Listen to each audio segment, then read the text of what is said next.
All right, welcome back to Statistical Analysis in Psychology. This is week 15, class number 1. And what we're going to do today is we are going to circle back to chapters 8 and 9. We had just finished with those, looking at t-tests for the 3 different situations. And now we're going to take a look at those same 3 situations, and we're going to learn how to generate confidence intervals for the results of those analyses. So thank you for joining me on this, our 7th class of the face-to-face shutdown.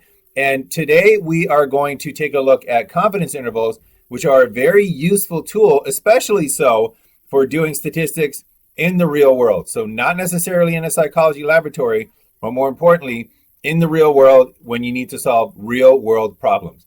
So let's start with a few hypothetical examples just to kind of set the stage.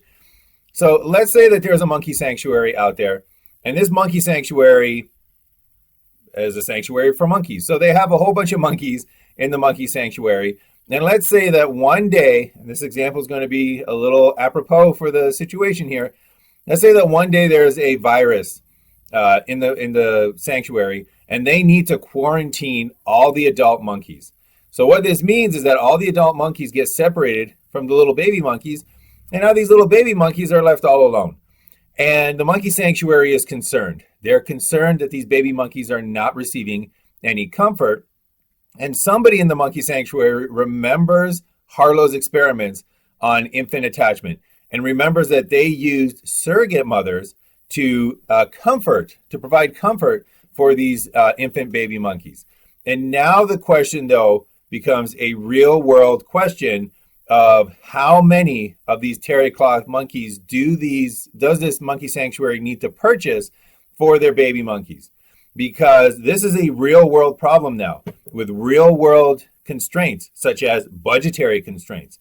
So they might not be able to buy terry cloth monkeys for every single baby monkey. And they don't want to buy too many, in which case they're wasting money from their budget that could be spent on medical supplies for their adult monkeys.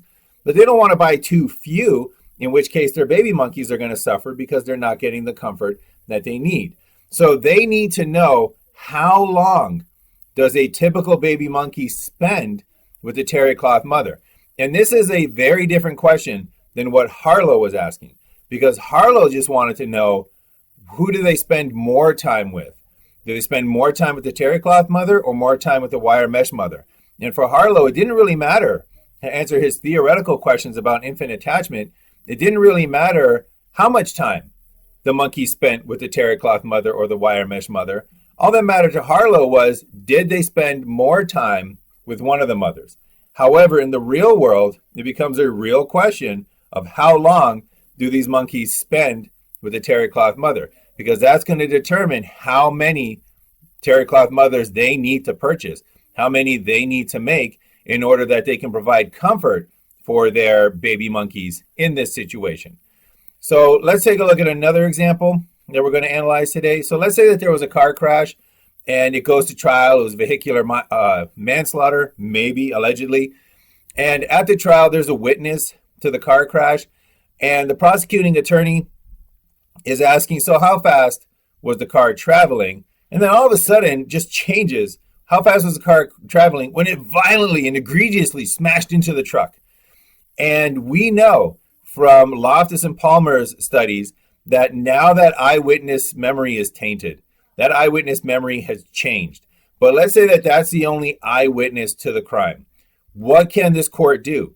Well, what they might do is they might say, all right, well, we're going to call up an expert witness. Maybe you, if you went into, memory research after you graduate here. So let's say that they call you up on the stand and they want to know, how much was the memory affected, right? So how much did this woman overestimate her testimony because of the way that the question was asked?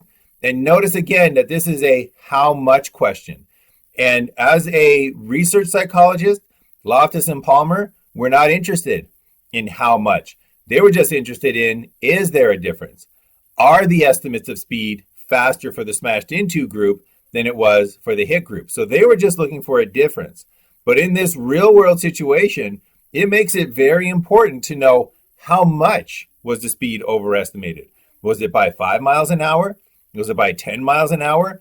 We know that it is overestimated. We know that it will have been overestimated because of how the question was asked, but by how much? That's the key question that is required in this real world context, and that's what a confidence interval is going to provide us with. All right, and then lastly, the last example, let's say that you graduate from IUSB, you become an industrial organizational psychologist, and one day you get a call from the very big corporation of America, and as it turns out, they've been sitting in their boardrooms having meetings, and they want to increase the accuracy of their workforce. They want to increase the accuracy with which their workforce operates, and they've heard about this study done on adult timeout, and they've seen that the adult timeout accuracy is increased in the 10-second condition compared to the 5-second condition. So the question for them becomes, if making those changes is expensive, if shifting from a 5-second timeout condition to a 10-second timeout condition is expensive, if they've already invested and they're already running the 5-second timeout condition, but now they want to change to the 10-second timeout condition, they know that those changes are going to be expensive because this is the real world. So they would need to know what increases in accuracy can they expect.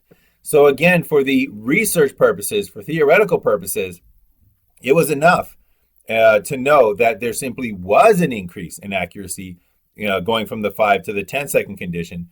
But in the real world, they would need to know how much accuracy was there. Not just that there is a difference, but how much of an accuracy difference can they expect. So that sort of how much question is what we're going to be looking at today when we take a look at confidence intervals. So we're going to start off with a look at estimation. What is estimation and how do confidence intervals fit into that? And then we are going to take a look at each of the 3 different hypothesis tests and how to generate confidence intervals for each of those 3 different situations. All right, so let's begin with our overview of confidence intervals, starting with the idea of estimation. So estimation is, we've been doing this before when we went from samples to a population, but estimation is simply a process where you use a sample statistic, a statistic that you can measure, something that you can actually measure because you're working with a sample, and you use that to make an approximate judgment for the population parameter. So we measure a sample mean, so we can estimate the population mean. We measure the sample standard deviation, so we can estimate the population standard deviation. So that's the idea of estimation, is that inferential process where you go from something that you can measure to approximate something about the population that you can't measure directly. So a very important concept, or 2 very important concepts for confidence intervals, which are a form of estimation, is going to be the point estimate and the interval estimate. So these are 2 different types of estimates. The point estimate is where you use a single number as an estimate of that unknown quantity. So usually when you ask a person in our culture to estimate something, if you tell them, well, guess how much, or can you estimate how much, usually what they do is they give you a point estimate. So if you were to ask somebody about their friend, and you were simply to ask them, how tall is your friend? Usually what they would do is they would give you a point estimate. Usually they would say something like, well, she was 5'6". All right, so this is a point estimate. It's one number, and it's your best guess, but it's a single number. It's a single point in this sort of possible range of estimates. So she was 5'6", very exact, single point. That's a point estimate. Another type of estimate is an interval estimate. And an interval estimate is where you use a range of values to estimate this unknown quantity. So again, if you were trying to guess or estimate the height of a person, you might use an interval estimate. And you might say, well, she was between 5'2" and 5'10". So this is also an estimate. You're also using something that you're using a quantity to approximate some unknown quantity, some unknown height of this woman. But it's a different type of estimate than the point estimate because it's a range rather than a single point. So these 2 different types of estimates have different types of characteristics. So the point estimate has very high precision, right? You know exactly what the estimate is saying. You know exactly where that height is being estimated at. It's 5'6", not 5'6.5", not 5'5" and 7/8", 5'6" exactly. So that's very high precision. Interval estimate, on the other hand, very low precision, right? So you got a range. It could be anywhere between 5'2" and 5'10", maybe 5'3", maybe 5'5", maybe 5'7", somewhere between 5'2" and 5'10". So there's very low precision in the interval estimate. Now, the high precision that you get in a point estimate comes at a cost, and the cost is confidence. So that high precision gives you very low confidence because you are probably going to be wrong. The only way you're right is if that woman is exactly 5'6". If she's 5'7", your estimate is incorrect. If she's 5'6.5", your estimate is incorrect. If she is 5'6 1/4", your estimate is incorrect. So if somebody was to ask you, are you confident about your estimate of 5'6", you would have to say, no, I'm very low confidence, because even if she's a little off of 5'6", you're incorrect. So that high precision comes at a cost. It comes at a cost of confidence. You have low confidence. On the flip side, if you have low precision, you can have high confidence. And the confidence increases as the precision lowers. So if somebody was asking you, well, how tall was this woman? And you say, well, she's between 5'2" and 5'10". They might ask you, is your confidence high? And you would say, yeah, my confidence is pretty high that she was between 5'2" and 5'10". But what if they wanted you to increase your confidence? What if they wanted you to have more confidence? What if they wanted you to be really, really sure? Well, then you might say, well, okay, to be really, really sure, I'm going to have to increase that interval a bit, because I'm really sure she was between 5'2" and 5'10". But if you want me to be really, really sure, then I would say she's somewhere between 4'6" and 6'4", right? So 4'6" and 6'4", now I'm really, really sure. And if they ask you, well, we need you to be really, really, really sure, you might say, all right, well, I got to increase that interval again. So now I'm going to go anywhere between 4 feet and 7 feet. Now I'm really, really, really, really sure. And if they ask you, no, we need you to be really, really, really, like super, extremely, massively, can't be wrong, absolutely sure, we need you to have massively high confidence, and you might say, well, I need to increase my interval one more time. If you need me to be really, really, really, really massively, utterly, no way I can be wrong, totally confident, well, then I would say she was somewhere between 6 inches tall and 14.5 feet tall.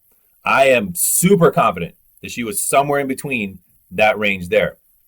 So you can see that the lower your precision, the bigger the interval, the higher you can have your confidence. And what we're going to do today is, instead of using those loose terms of, are you sure? Are you really sure? Are you really, really sure?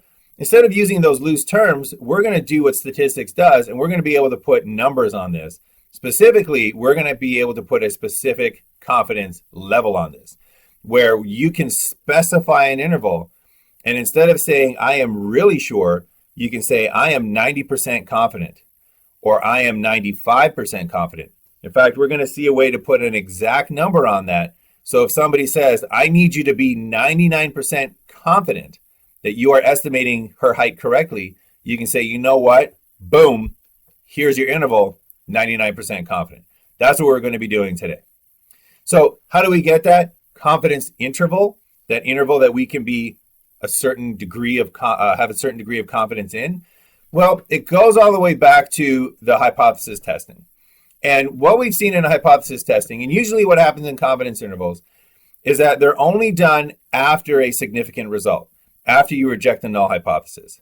Because once you reject the null hypothesis, once you find out that your sample is not in the body of that distribution of sample means, that it's in the tail of the distribution of sample means, well, what that means is that it no longer belongs to your previous population, which means that we now want to know about the new population that it belongs to. We want to estimate this new population. So once we find out that significant result, we now know that our sample belongs to this new population. It belongs to that treated population. And we want to know, what is the mean, for example, of that treated population? So because we know that the sample belongs to this new treated population, it is part of this population's distribution of sample means. But we don't know where in that distribution of sample means our sample came from. Maybe it came from the center, in which case it would be a very good estimate of the treated population's mean. Maybe it came from this portion, in which case it would overestimate slightly the treated population mean. Maybe it came from one of the tails, in which case it would really overestimate the treated population mean.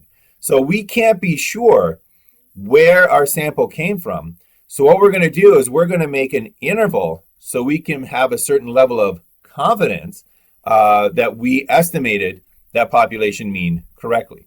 Now, before we go on, I just want to remind you that we're doing this through the distribution of sample means because the distribution of sample means has the same mean as the treated population. So those two means are exactly the same. That's part of the central limit theorem. So if we can get the distribution of sample means, if we can get that mean estimated, we've estimated the population mean as well. All right, so concentrating on that distribution of sample means.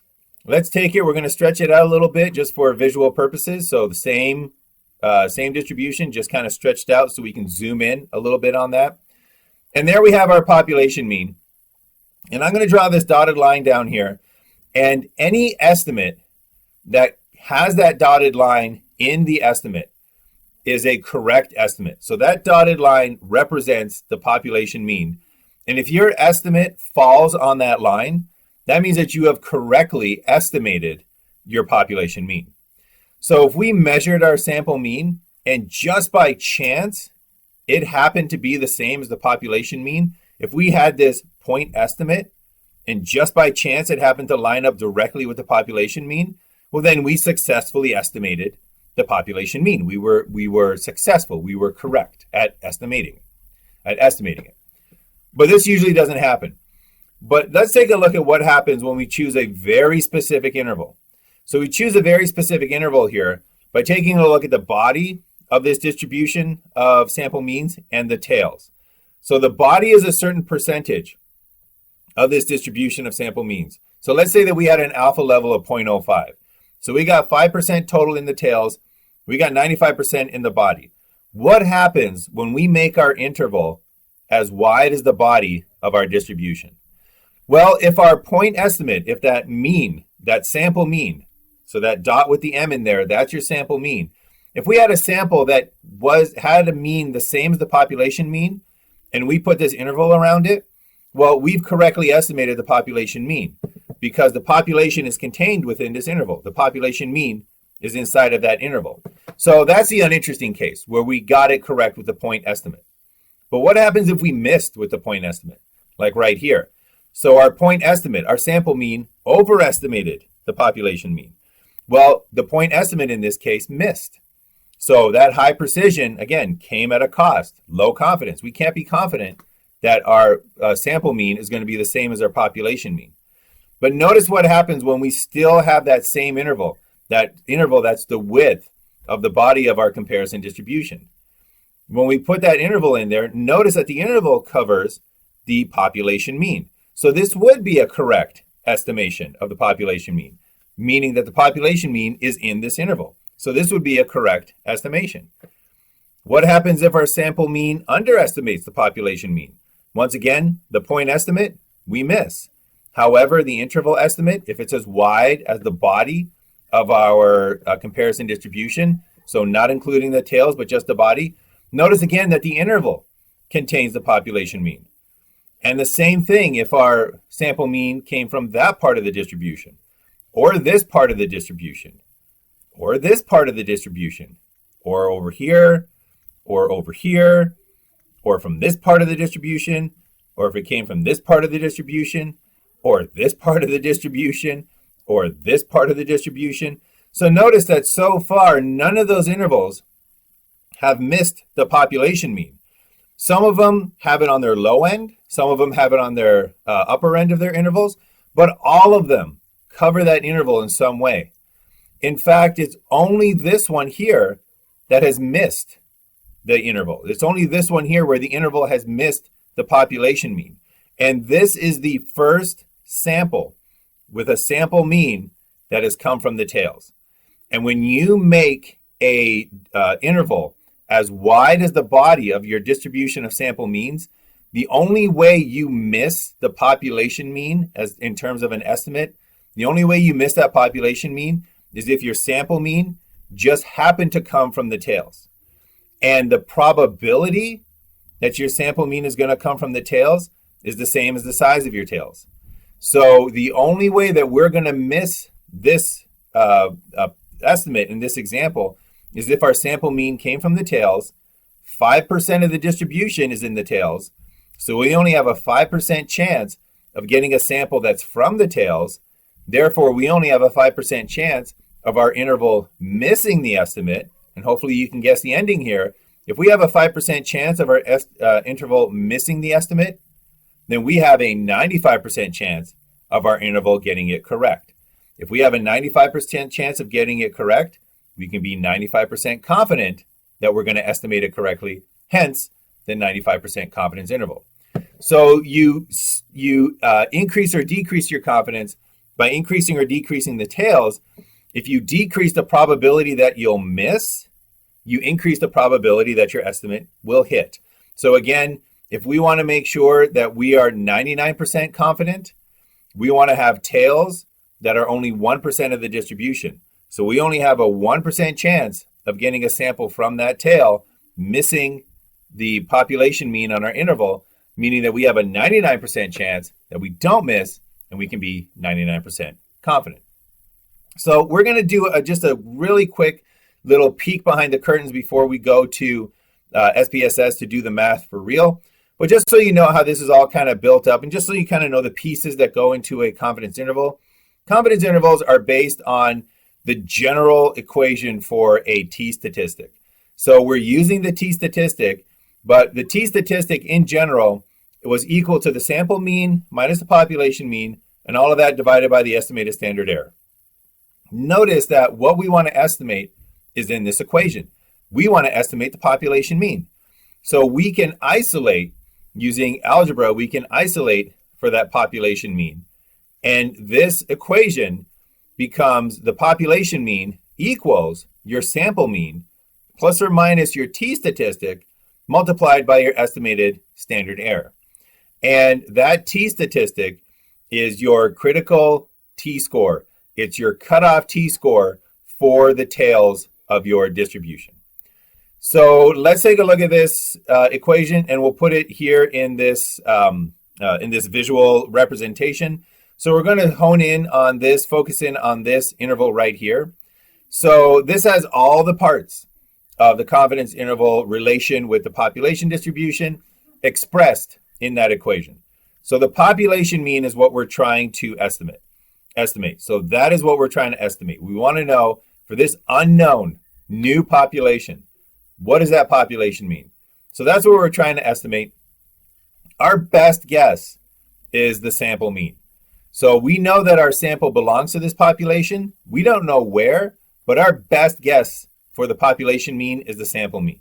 So if we needed to do a point estimate, that would be our point estimate. The sample mean is our point estimate. It's our best single guess. But we don't want to just do a point estimate. We want a range. So how do we determine that interval? Well, this plus or minus is the interval. So plus or minus t times the estimated standard error, that is the length of your interval. So the plus side gives you the positive side of the interval. The minus part gives you the minus side of the interval, or the lower side of the interval.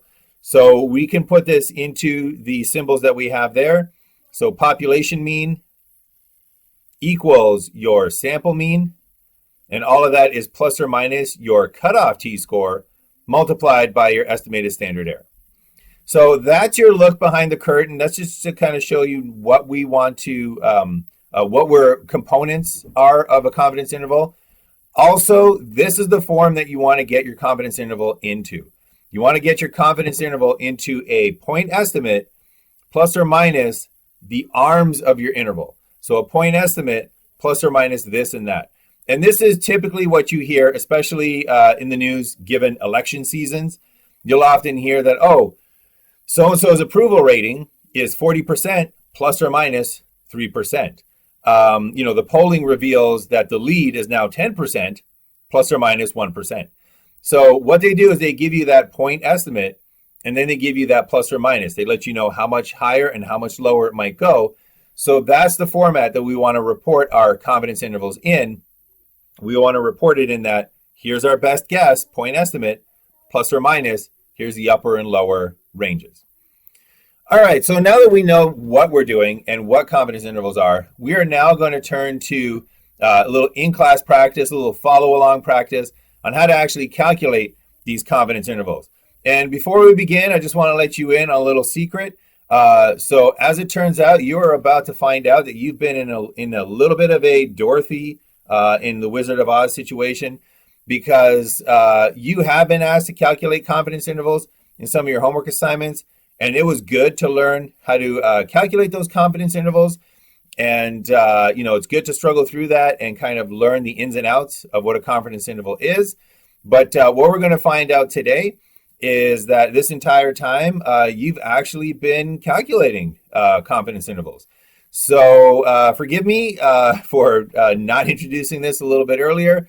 I didn't want to overwhelm you with all this knowledge, but as you're going to see, the way to calculate a confidence interval is exactly the same as conducting a t-test. That's why we were waiting until we were done with t-tests. So without further ado, I'm going to play Glenda the Good Witch. We're going to fast forward to the end of the movie, and let's get going with calculating confidence intervals. All right, so once again, when we took a look at Harlow and his monkey study, Harlow was only interested in whether there was a difference, whether there was preference for one mother or the other mother. However, in the real world, a place like the Monkey Sanctuary is not interested in whether there's a difference. They need to know, how much money do we need to set aside to buy terry cloth monkeys for our baby monkeys? They need to know. They have a budget. They have real world concerns to deal with. They want to know not that the monkeys spend more time with the terry cloth mother. They want to know, how many hours do these monkeys spend with the terry cloth mother? Is it 15? Is it 18? Is it 19? How many should they buy so that they can spend as little money as they can, but still make sure that their monkeys are cared for? That's what they need to know. That's a confidence interval question. All right, so if you recall, we've gone through this a few times. So I'll just kind of briefly give you the synopsis. It was a classic study of infant attachment. There was two surrogate mothers that these monkeys had access to. One was a terry cloth mother. It was soft. It provided no food. The other one was a wire mesh mother. It was hard, but it provided life-sustaining milk. And in a typical day, the infant spent a total of 18 hours clinging to one of the two mothers. And if there was no preference between the two, they would spend 9 hours with each mother. However, the typical monkey spent 15 hours per day with the terry cloth mother, indicating that strong preference for the terry cloth mother. We looked at a sample of 9 infant monkeys that averaged 15.3 hours per day with the terry cloth mother. And we've already analyzed this. Is the result sufficient to conclude that the monkeys spend significantly more time with the softer mother than would be expected? Yes, they do. We have already done that t-test. We've already found that it's significant. We already know that they spend more time with the terry cloth mother. Now we're going to answer the monkey sanctuary's question, not whether they spend more time with the terry cloth mother, but how many hours per day do they spend with the terry cloth mother? So we're going to compute various ranges of confidence intervals for one reason, to show you how to do this for various different ranges, but also to kind of illustrate the principle of how these confidence intervals change as you compute different ranges, and also to kind of give you insight into one of the applications for this. Different people need different levels of confidence in order to make their decisions. So somebody might say, you know what? I want to make sure that all the monkeys have access to surrogate mothers, but, I only need 95% confidence in order to make my decision. I don't need to be, 100% sure. You can never be 100% sure, by the way, but they need 95% confidence because they're erring on the side of the monkeys. Then you might get an accountant that says, look, I don't want to spend too much money on this. I really want to make sure that we protect our budget. So I don't need to be 95% sure. I just need to be like 80% sure. I care about the monkeys, but I'm good with making an error. I'm good with a 20% chance that maybe we don't buy enough terry cloth mothers. And then you might get somebody else that says, oh, no. Like I can't even risk 5%. I can't, I don't even want to go as low as 1%, but I guess I have to. I need to be 99% sure. So we're going to calculate all three of these. We're going to calculate a 95, we're going to calculate an 80, and we're going to calculate a 99% confidence interval as well. All right, so what we're going to do now is we're going to go to SPSS. While we're doing this, while I'm setting up here, I'm just going to mention that the screenshots are available on Canvas, and you can follow along in the video. We are, though, going to go pretty fast. So if you need to, pause the video while you set up your confidence intervals, while you set up your t-test, and join me again when it's all done and ready to go. And hopefully that way we can cover this and you can learn at your own pace. But again, feel free to pause the video if you need to. Just know that all the screenshots are there and they are available. And as well, feel free to pause the video if necessary. All right, so without further ado, I will just mention that if you haven't already, sign into Canvas. And the data that we are looking for is that data right there. So it's the same data that we've used before for this particular study. And also, if you haven't already, you are going to want to open up SPSS, and I've done that already. So without further ado, let's get going on this particular confidence interval. All right, so the first thing is we're going to close this welcome box, and let's set this up real quick. So we're doing a single sample t-test. So we're going to take our terry cloth monkey data, and we are going to paste that into our data editor here. var 00001, horrible name. We're going to change that to Terry. And then we are going to run this as a t-test. And we're going to go to Analyze. We're going to go to Compare Means, one sample t-test. And we are going to do something just a little bit different. So this is where I'm going to pause. Hopefully you've set this up like we have it right now. If you haven't, again, pause the video and come back here when you've had it set up. But this is one thing that we're going to do, and I'm going to make a point about it right now. In this particular question, they were asking for how much time do the monkeys spend with the terry cloth mother. They didn't want to know what is the difference in terms of how much time they spend, but they wanted to know how much time do they spend. So for that purpose, if they were asking for how much time do they spend, to make our lives easier, we're going to leave the test value at 0.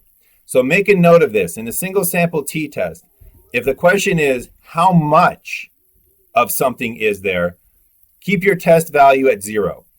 If on the other side, the question was, what is the difference? How much more?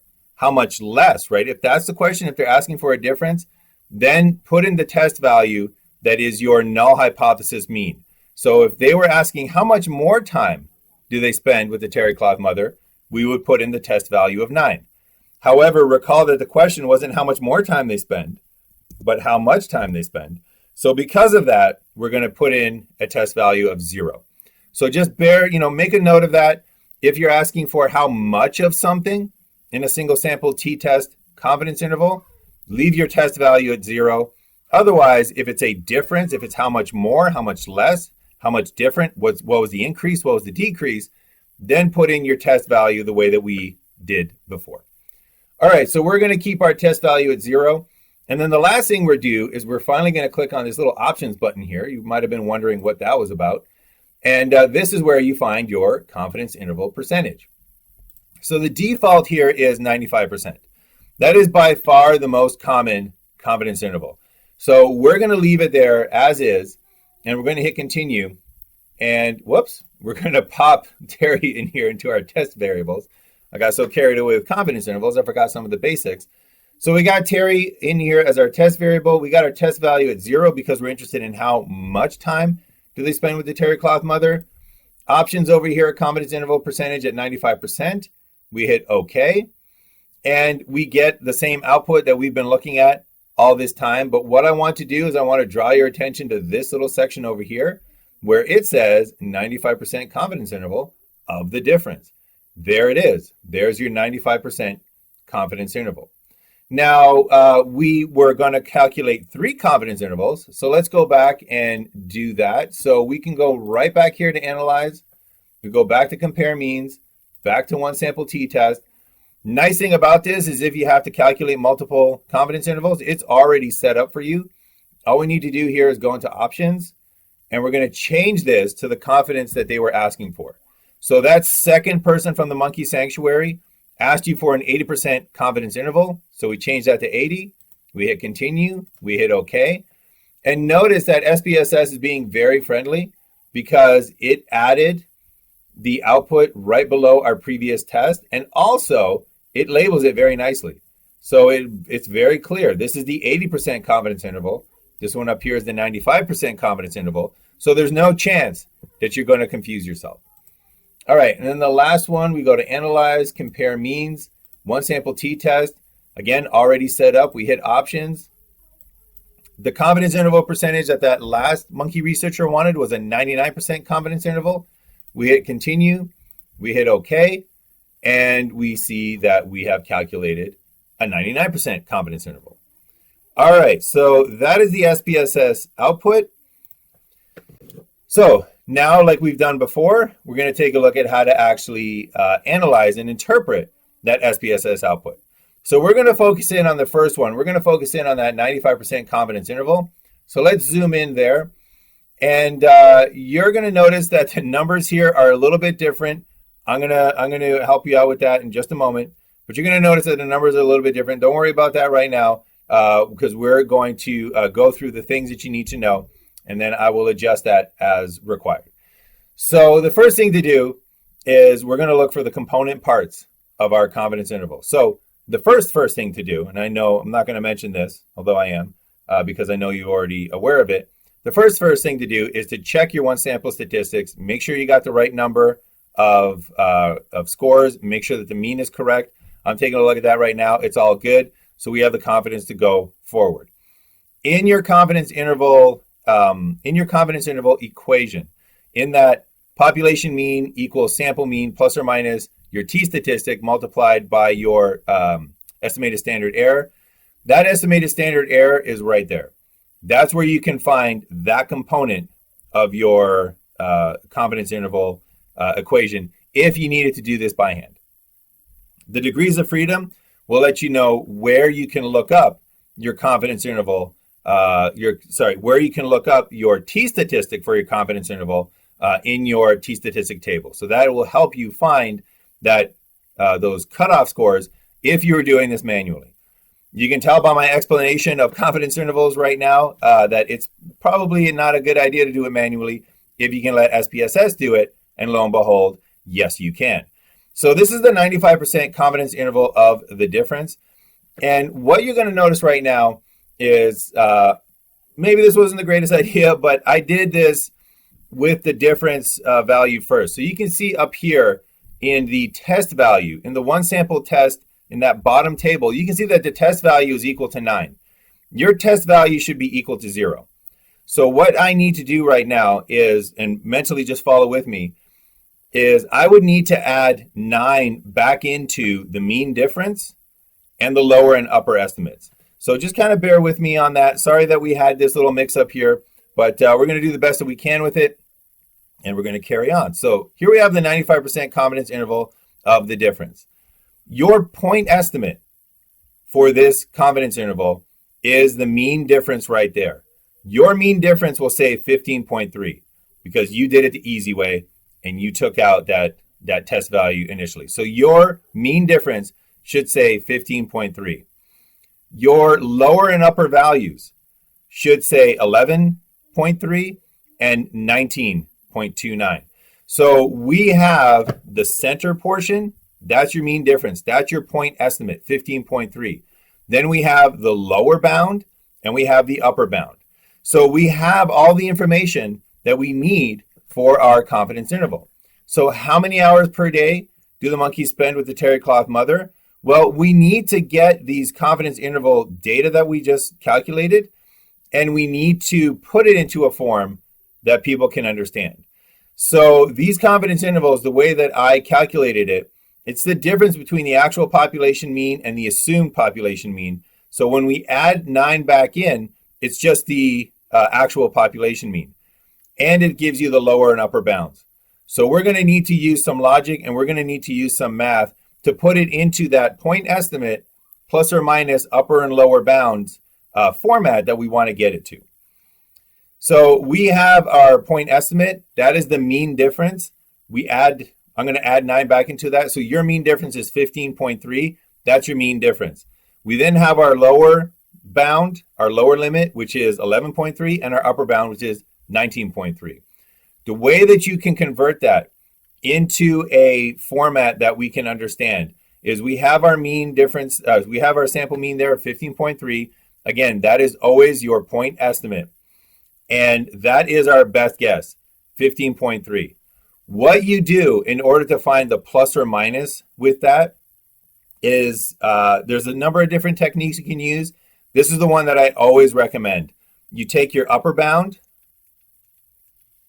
right? You take that upper bound, that 19.29, and from that, you subtract your point estimate, 15.3. So upper bound minus point estimate will always work regardless of whether they're negative or positive or anything like that. Upper bound minus your point estimate will get you that plus or minus value that you're looking for. So when I calculated these, that was my point estimate, 15.3. That's my best guess. How many hours are the monkeys going to spend with the terry cloth mother? 15.3 hours. That's my best guess. Am I confident? No. Can I calculate a 95% confidence interval? Absolutely. I am 95% confident that the monkeys will spend 15.3 hours per day, plus or minus 3.99 hours. And that 3.99 was found by taking the upper bound minus your point estimate, and that gives you that plus or minus 3.99. If you only need to be 80% confident, then your estimate is 15.3 hours plus or minus 2.42 hours per day. And notice that the 80% confidence interval is narrower. So you don't have as much confidence, but you have more precision. And then for the person that needs to be 99% confident, well, there's their range right there. 15.3 hours plus or minus 5.81 hours per day. So those monkeys can go anywhere up to 21.1 hours per day with the terry cloth mother.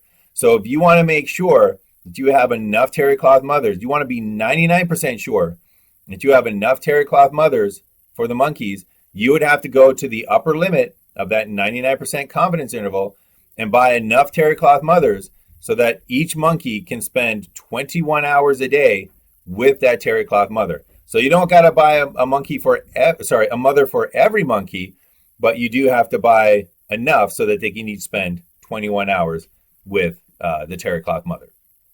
All right, that was a single sample t-statistic. What we're going to do is we're going to continue on, and we're going to take a look at the other two remaining t-tests and how to generate confidence intervals for those. So let's keep going. And our next example, once again, you can find the data in that Excel sheet. This one is going to be about the eyewitness memory. So once again, if in a court case, a prosecuting attorney asked a question in an incorrect way, that eyewitness's memory was changed. It was affected. And as a psychologist, we're very interested in the fact that it was affected. But as a lawyer, as a judge, as this person who might be going to jail, they're not interested that the testimony was overestimated. They're interested in by how much, how many miles per hour. So to answer that, we're going to go back to the Loftus and Palmer study. So once again, it had two different groups. One was asked, how fast were the cars going when they hit each other? The other one was asked, how fast were the cars going when they smashed into each other? Two different sets of subjects, independent means, t-statistic. And now let's say that the judge was, calls you in as an expert witness, and you are asked how much faster were the estimates for the smashed into group? How many miles per hour faster were the estimates for the smashed into group? And you're going to compute a 95% confidence interval. You're going to compute an 80% confidence interval. And once again, a 99% confidence interval. So we're going to continue on. So again, we're going to go through this pretty fast. The screenshots are available in the PowerPoint as well. But if you need to pause the video at this point, set up your SPSS editor. We're doing a independent means t-test, and I'm going to do that rather quickly right now. So the first thing I'm going to do is I'm just going to clear out all of my previous data. And then we're going to go back to our Excel sheet. And let me see, did I do that for this one?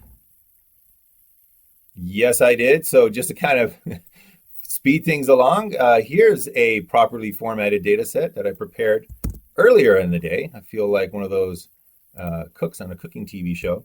So we're just going to paste that right in there.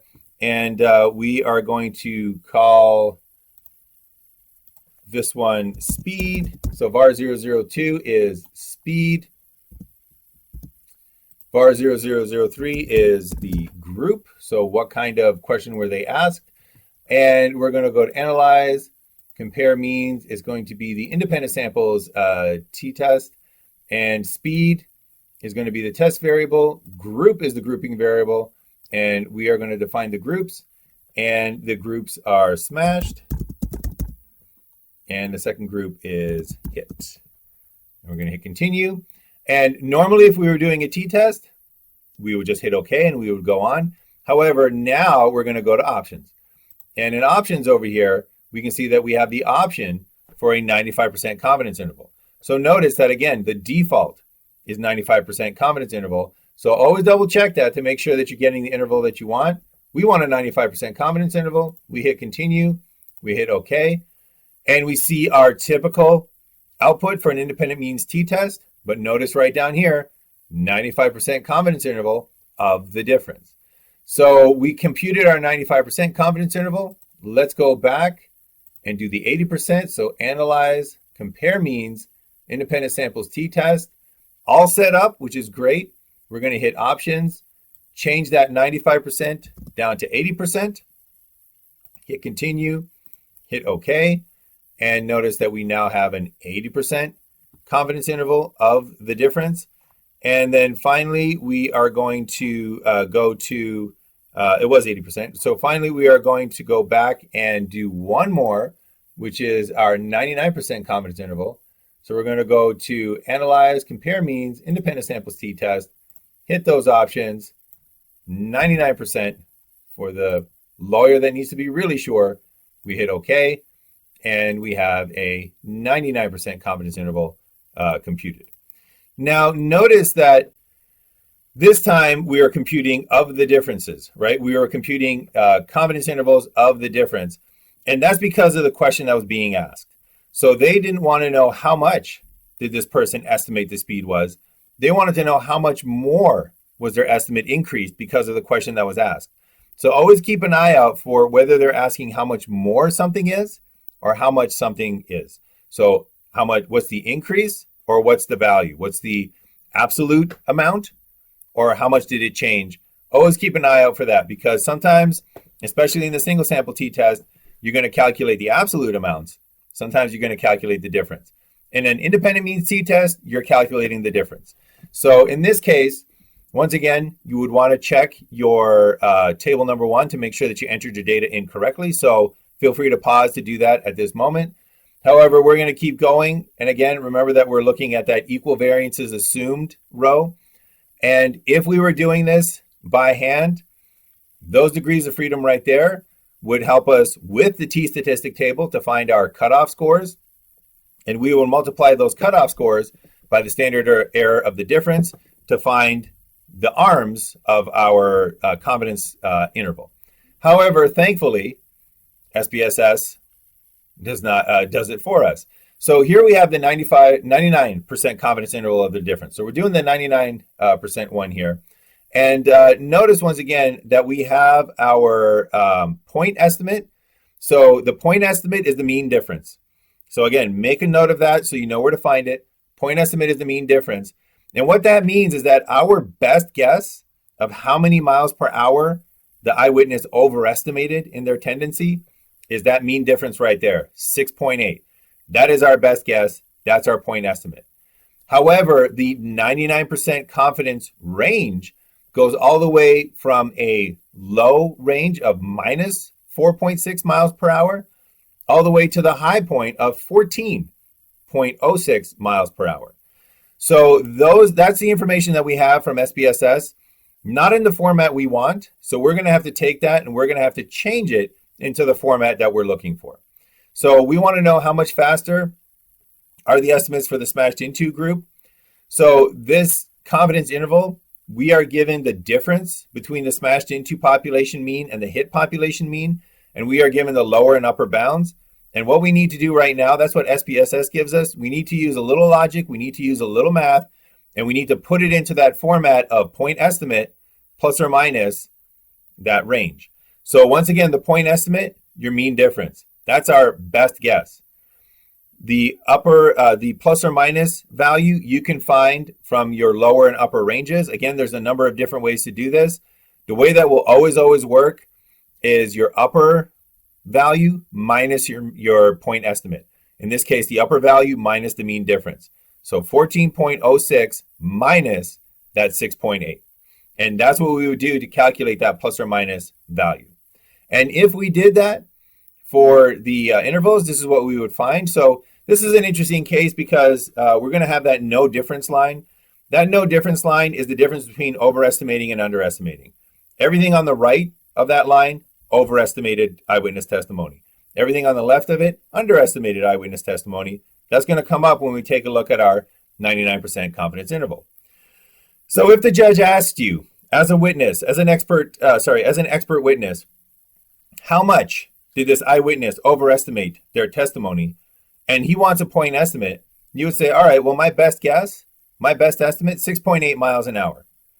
And if one of the attorneys came up to you and said, objection, you need to be 95% confident. We need a range that gives us 95% confidence. Well, then you would say, all right, 95% confidence, 6.8 plus or minus 5.35 miles per hour. That's my 95% confidence range.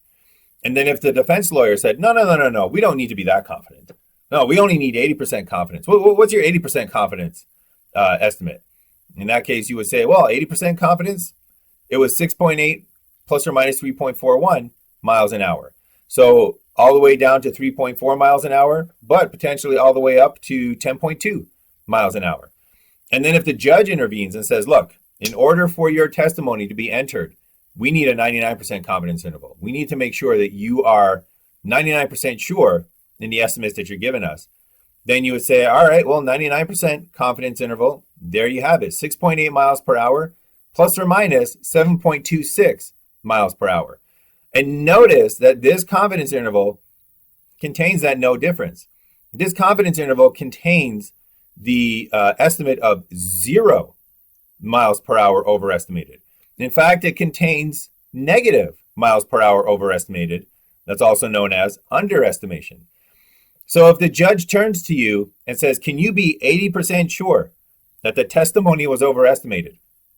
Because the entire confidence interval is on the positive side, the entire 80% confidence interval is on the positive side, you can look at that judge and say, yes, I am 80% confident that this eyewitness overestimated their testimony.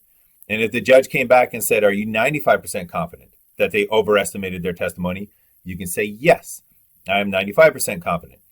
But if the judge asks, are you 99% confident? Because your 99% confidence interval contains that estimate of 0 miles an hour and a few estimates below 0 miles an hour, you cannot be 99% confident that the witness overestimated their eyewitness account. So as you can see, a lot of light can be shed in a real world situation using these confidence intervals. All right, last one we're going to do. So this is, again, the practice problem data can be found in that Excel sheet. And this one is going to take a look at the timeout, the adult timeout situation.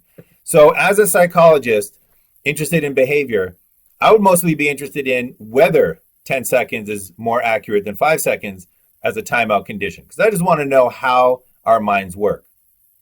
In the real world, however, there's other things to consider, such as how much is this going to cost to implement? And is the increase in accuracy worth the trade-off that they're going to have in terms of the cost to implement it?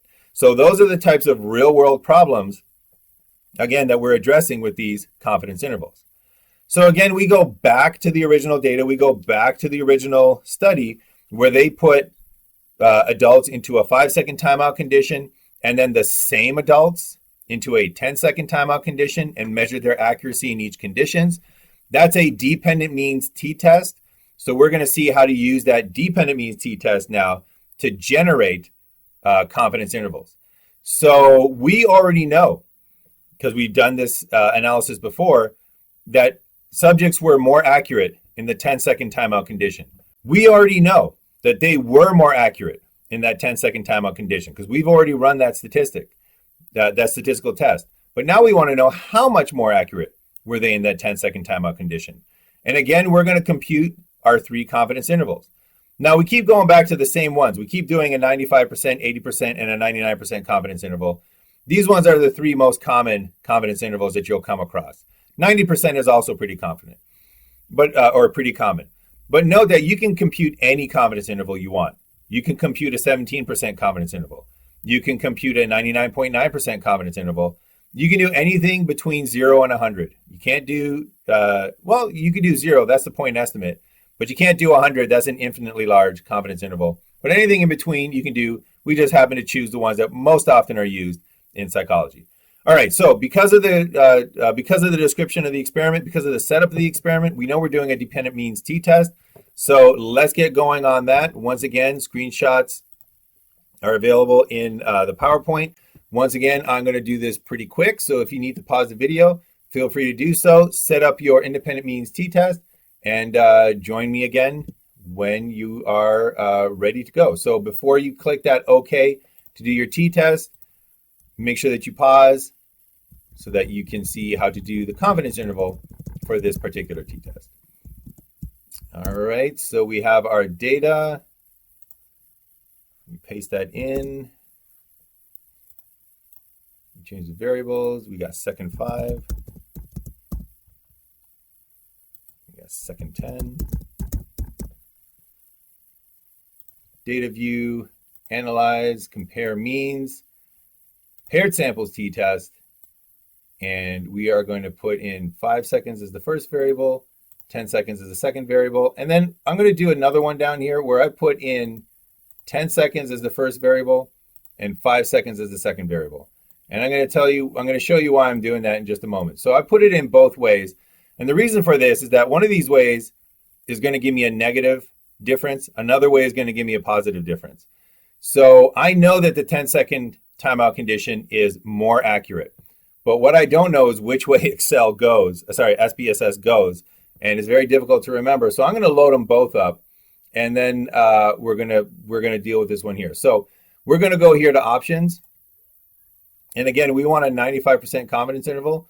So that's a confidence interval that is already listed there by default. So we just double check to make sure that it's true. We hit continue, we hit OK, and we have our outputs here. So notice that our first output, seconds 5 minus seconds 10, that gave us a negative change. That means that the 5-second condition is minus 7% compared to the 10-second condition. That means that the 10-second condition has a minus 7% decrease compared to the 5-second condition. Minus 7% decrease is an increase, and that's just way too much mental gymnastics for me to do. So that was pair number 1, and I've decided that we don't want to do pair number 1. We're going to do pair number 2. So now that that decision is made, I'm just going to go back here real quick. We're going to go to analyze. We're going to go to compare means. We're going to go to paired samples t-test, and I'm just going to get rid of pair 1 because I don't like pair 1. And we're just going to go with pair 2. And now we have a 7%, positive 7% change is a positive increase. That makes more sense to my human brain, so that's the one we're going to go with. So we've done the 95% confidence interval of the difference. So we go back, analyze, compare means, paired samples t-test. We click on options again. This time we're going to do that 80% confidence interval. So we change that confidence interval to 80. Hit continue, hit OK. We now have our 80% confidence interval of the difference. And then the last one we're going to do, analyze, compare means, paired samples t-test, go to options, enter in 99 for our 99% confidence interval, hit OK, hit OK once again to run the analysis, and we have our 99% confidence interval. So we just calculated 3 confidence intervals in the space of about under a minute. Thank goodness we got SPSS to do all this for us. All right, so we've calculated our confidence intervals. Now it's time to find out where we can find the information. We're going to go back to that 95% confidence interval of the difference. And again here, sorry about this. I got the negative numbers on these screenshots. Don't worry about it. Everything is the same numbers. It's just flipped with the negatives. So we're going to proceed as if I did this the correct way. And I apologize for this. But with the face-to-face shutdown the way that it is, we're going to have to deal with and do our best as we can. All right, so we're looking at this line down here. Again, remember, check your top tables. Make sure that you've entered in your data correctly. And if you're doing this by hand, there's your standard error of the mean. There's your estimated standard error. There's your degrees of freedom with which you can go to your t-statistic table to look up your cutoff scores. But thankfully, SPSS has calculated all of this for us. So SPSS has given us our upper and lower bounds. Your upper limit is going to be 11.61. Your lower limit is going to be 2.39. I can do those mental gymnastics. You don't have to. So remember that switching of the order of time, second 5 and second 10 can help you not have to do those gymnastics. But importantly, the information that we need is there. So the point estimate, the amount of increase in accuracy is given to you right there. So you should have 7% as your increase in accuracy. And that is how much accuracy you get more in the 10-second timeout condition.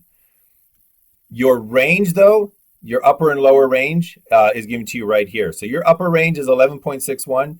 Your lower range is 2.38799. That's the information that SPSS has given us. However, we want to put that into a format that is more understandable. So what are these confidence intervals of? Well, we have the difference between the 10-second population mean and the 5-second population mean, and we have our lower and upper bounds. So now we got to use a little logic and a little math. So the center of our interval, our point estimate, our best guess at how much more accurate the 10-second timeout condition is right there. It's the mean difference, and in this case, it's 7%. And then to find that plus or minus value, we take the upper bound and we subtract the mean difference. So for your case, you're going to take 11.61 and you're going to subtract away 7. But also notice that even if we did it with this data right here, if you took minus 2.38799 and subtracted from that negative 7, you would get the same answer. You would end up with 4.61. So that's what I was talking about. And maybe it's a good thing that we had this little mix up here. That's what I'm talking about, how the upper minus your point estimate will always give you that correct plus or minus value. So that's the move. The mean, that right there, that's your point estimate. And then you use your upper minus your mean to give you that plus or minus value. And if you did this for the 95% confidence interval, well, first off, if we did the point estimate, if they simply said, you know what accuracy can we expect if we go to what increase in accuracy can we expect if we go to the 10-second timeout condition? You, if you were called into that board meeting, would say, you know what, 7%. You're going to see a 7% increase in accuracy.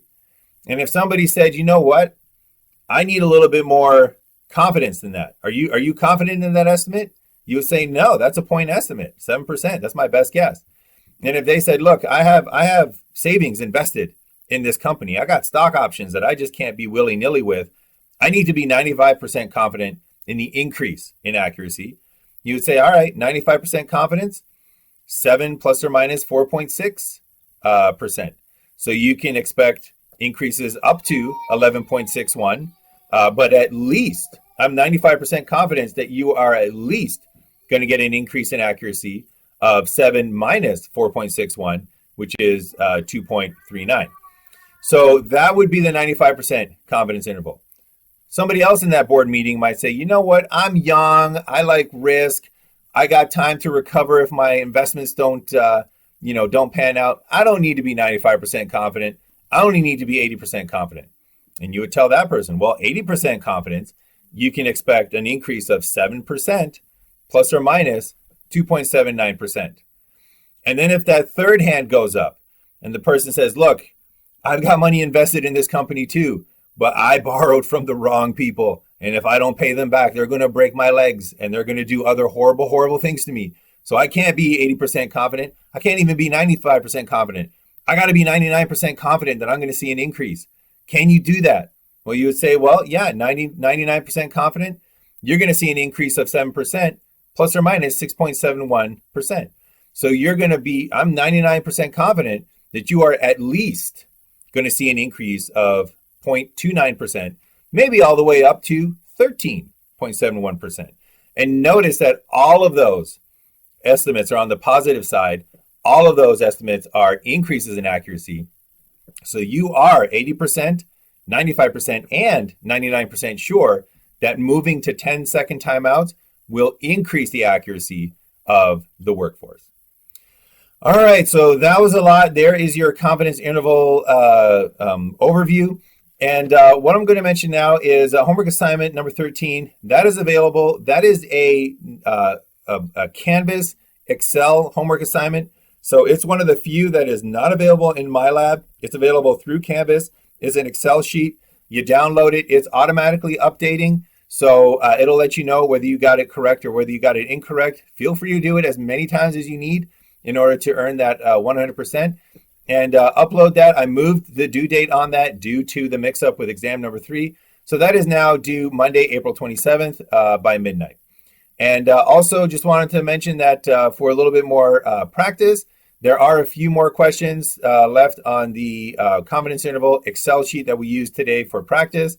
And you have the questions in the Excel sheets that have been uploaded. So you have those questions, you have the answers as well.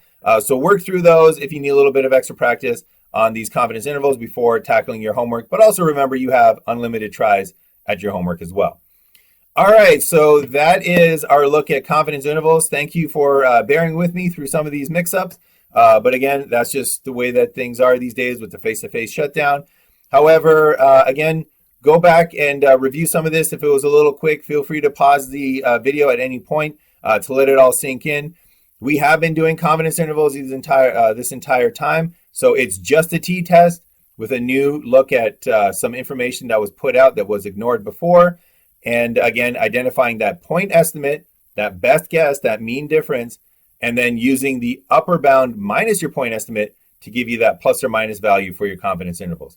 So that is it for today. Thank you so much for joining me for this look at confidence intervals. I will see you next time when we introduce ANOVAs, our final hypothesis test. But other than that, we are done. Thank you so much for joining me today. Keep yourself safe, and I will see you next time.